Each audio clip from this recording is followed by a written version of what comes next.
Inda. Plancha muna tayo. Kailangan natin maghanap buhay. Kasi may umaasa sa atin. Lalo na mga anak natin. Kaya kailangan natin magpag-isipag. Kaya kahit pagod ka na, bangon ka pa rin ng maaga.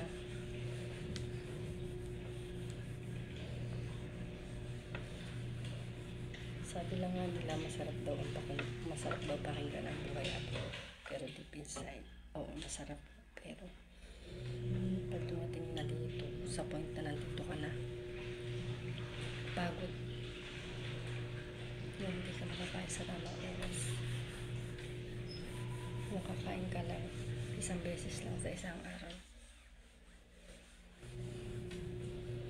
Kaya lang siguro din napakasarap ng buhay dito. Nandiyan may kasama ka pa. Mapapagalitan ka pa. Minsan mapapaisip ka na lang, mapapaya ka na lang.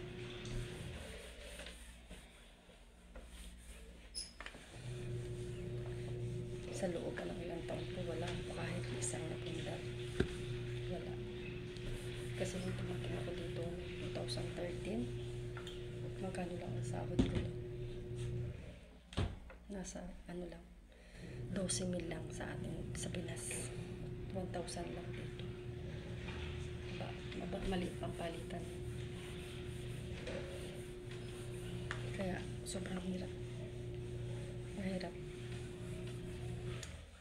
Mahirap na masarap po. Kasi nakakapagpadala ka sa mga anak mo. Kahit pa paano. Pero kulang pa rin. Lalo na't may mga anakan magka-college na napakas. Hirap. Tapos kakarapot lang yung sahod mo. Hindi ka siya. Hindi sapat.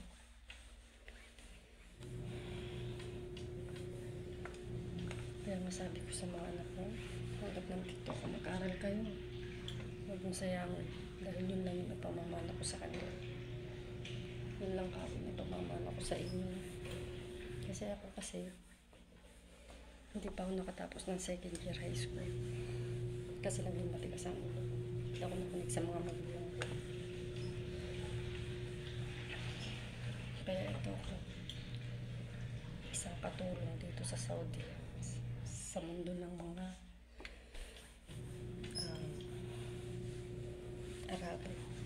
Kasi naging matigas nga ang ulo ko. Hindi ako sumunod sa magulang ko.